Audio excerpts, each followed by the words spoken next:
ธนาคารแห่งสปป.ลาวสหกรณ์สินเชื่อและเงินฝากประหยัดคือความหวังใหม่ของชาวกสิกรไม่ล้ำเดียวล้อมหัวบ่ไขว่ไผบ่พร้อมแปลงบ้านบ่เฮือง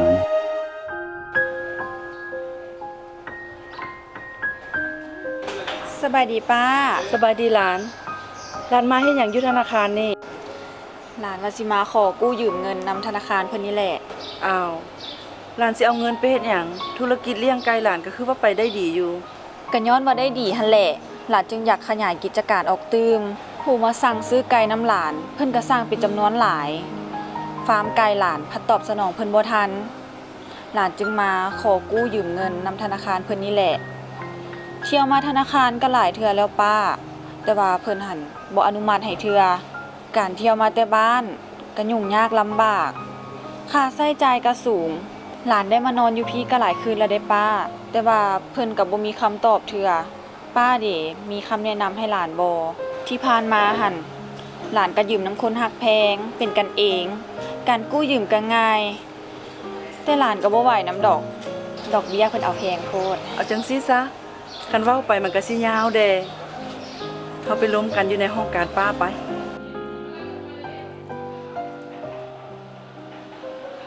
นี่นะหลานป้าว่าหลานควรสมัครเข้าเป็นสมาชิกสหกรณ์สินเชื่อและเงินฝากประหยัดได้เพื่อง่ายในการกู้ยืมทุนแต่หลานยังบ่ทันฮู้เทื่อว่าการบริหารของเขานี่น่าเชื่อถือได้หรือบ่หลานเอ้ยการร่วมกันเป็นกลุ่มสหกรณ์ก็จะมีระบบการคุ้มครองมีการสร้างแผนธุรกิจมีการวางแผนในการจัดตั้งปฏิบัติกิจกรรมอย่างละเอียดได้และสามารถเข้าถึงสินเชื่อได้สะดวกอีกแต่หลานยังบ่ทันฮู้เทื่อว่าการบริหารของเขานี่น่าเชื่อถือได้หรือบ่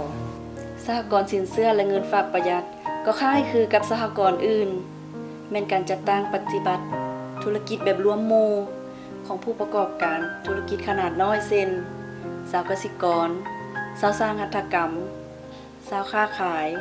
และผู้ประกอบการอาชีพอื่นที่สมัครใจสร้างตั้งสหกรณ์นี้ขึ้นเพื่อจุดประสงค์ช่วยเหลือซึ่งกันและกันทางด้านทุนทอนทางด้านประสบการณ์และเทคนิคในการดำเนินธุรกิจการผลิตการค้าการบริการเพื่อให้บรรลุผลในการดำเนินกิจการของตนรวมทางการรับประกันทางด้านสวัสดิการสังคมระหว่างสมาชิกและครอบครัวของสมาชิกแต่ว่าสิบ่เป็นคือกับ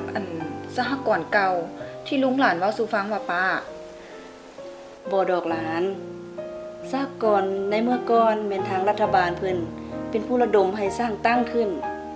และผลประโยชน์ที่ได้รับก็นำมาแบ่งปันให้เท่าเทียมกัน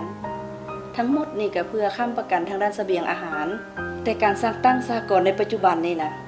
แม่นสร้างตั้งขึ้นบนพื้นฐานหลักการประชาธิปไตยได้ภาครัฐบาลเพิ่นก็ยังได้ช่วยเหลือในการสร้างนโยบายสุขอยู่ส่งเสริมและกฎหมายเพื่อคุ้มครองสหกรณ์อีกได้น่าสนใจเด้ป้าคันเฮาเข้าสมัครเป็นสมาชิกนี่จะได้รับผลประโยชน์หยังแดเมื่อได้เป็นสมาชิกแล้วก็สามารถเสนอกู้ยืมเงินได้ง่ายในอัตราดอกเบี้ยที่เหมาะสมและยังว่องไวทันใจยืมได้ตามจุดประสงค์ที่เฮาต้องการโดยอิงใส่กฎระเบียบของสหกรณ์สินเชื่อและเงินฝากประหยัดที่ได้ตกลงร่วมกันของสมาชิกทั้งหมดสหกรณ์สินเชื่อและเงินฝากประหยัดแม้นทุกคนต้องมีสิทธิเสมอภาพมีความโปร่งใสพอสมาชิกทุกคนเป็นเจ้าของร่วมกันสามารถออกสิทธิ์ออกเสียงได้หลานป้าแล้วเพิ่นคุ้มครองกันแนวใด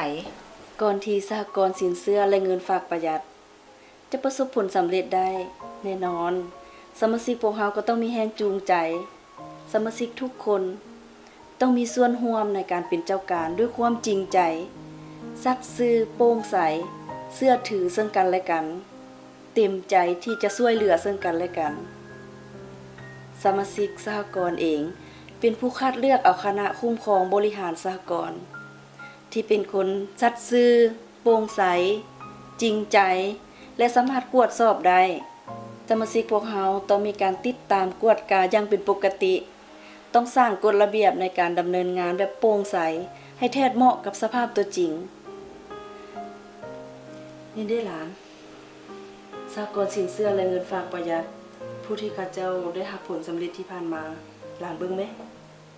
เรียกงานสหกรณ์สินเชื่อและเงินฝากประหยัดนี้เป็นเรียกงานหนึ่งที่มีความสำคัญ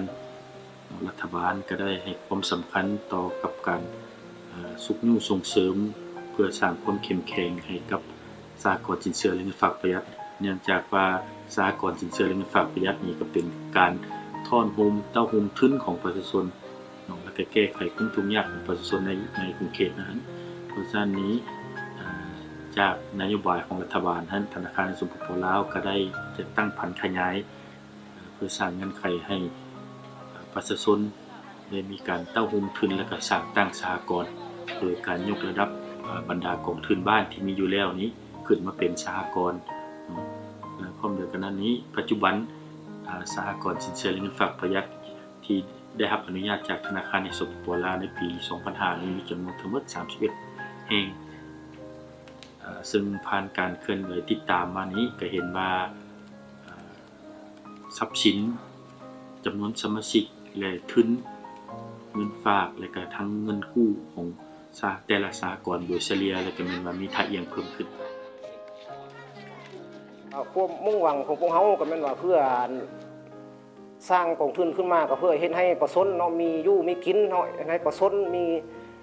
แรงทุนที่ว่ากู้ยืมมาแล้วเนาะเอาไปทำการผลิต ชีวิตของข้าพเจ้าในเมื่อก่อนนี้มีการทรัพย์ส่วนหลายเนื่องจากว่าบ่มีบ่อนกู้ยืมจะลงทุนลงหอนเฮ็ดหยังก็ยากในเมื่อได้เป็นสมาชิกมานี่ได้12 ปีแล้วเนาะปี2004จนถึงปัจจุบันนี้ข้าพเจ้ามีความสะดวกในทางด้านครอบครัวและทางส่วนตัวและส่วนรวมแล้วบ่ได้เป็นห่วงเป็นใยว่าทุนหอนจะหมดไปจะหายตัวไปมั่นใจนำโครงการสหกรณ์นี้แต่ผ่านมายังบ่มีกองทุนนี้เข้ามาเนาะพาให้เกิดความยุ่งยากสับสนในครอบครัวหลายเวลาเจ็บเป็นหรือว่าจะทำการเกษตรบ่มีเงินมีคำกับไปกู้ยืมเพิ่นก็มีความลำบากหลาย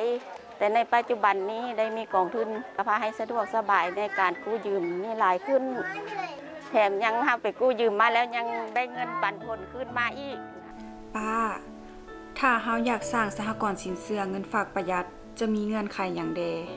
1. จัดตั้งกองประชุมเพื่อปลุกระดมสร้างความรับรู้เกี่ยวกับประเภทสหกรณ์ที่จะสร้าง 2. ปรึกษาหารือและวางแผนเกี่ยวกับการสร้างตั้งเส้นประเภทชื่อสหกรณ์จำนวนสมาชิกแผนการจัดตั้งปฏิบัติทุนจดทะเบียนจำนวนหุ้นและห้างกฎระเบียบภายในของสหกรณ์ 3. เปิดกองประชุมครั้งทำอิฐเพื่อรับรองกฎระเบียบภายในสหกรณ์และเลือกตั้งคณะบริหารสหกรณ์ 4. ขอใบอนุญาตดำเนินธุรกิจตามประเภทสหกรณ์นำคะแนนการที่เกี่ยวข้อง 5. ขอจดทะเบียนสหกรณ์นำคะแนนการอุตสาหกรรมและการค้าถ้าพวกหลานปฏิบัติได้ตามขั้นตอนแบบนี้แล้วก็ถือว่าพวกหลานได้สร้างสหกรณ์สินเชื่อเงินฝากประหยัดได้ถูกต้องแล้วใจป้าหลายๆเด้อที่เฮ็ดให้ความคิดหลานสว่างขึ้นหลานจะลองไปสมัครเป็นสมาชิกอยู่ใกล้บ้านเบิงดีๆหลานให้หลานไปหาสหกรณ์สินเชื่ออยู่ใกล้บ้านหลานแล้วก็ถามรายละเอียดกับพวกเพิ่นโดยกงเลยเด้อหรือหลานอยากรู้ข้อมูลเพิ่มเติม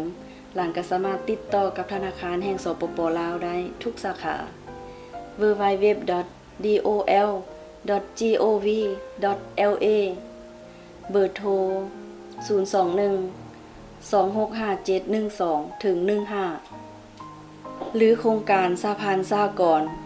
และไฮไฟเซนแห่งเยอรมันประจำสปป.ลาวได้ที่ 021-263-559ใจหลายๆเด้อป้าเด้อ สิ่งใดคนเดียวเฮ็ดบ่ได้แต่หลายคนร่วมกันสามารถเฮ็ดได้สนับสนุนโดยสหพันธ์สหกรณ์และไลฟ์ไฟเซนแห่งประเทศเยอรมัน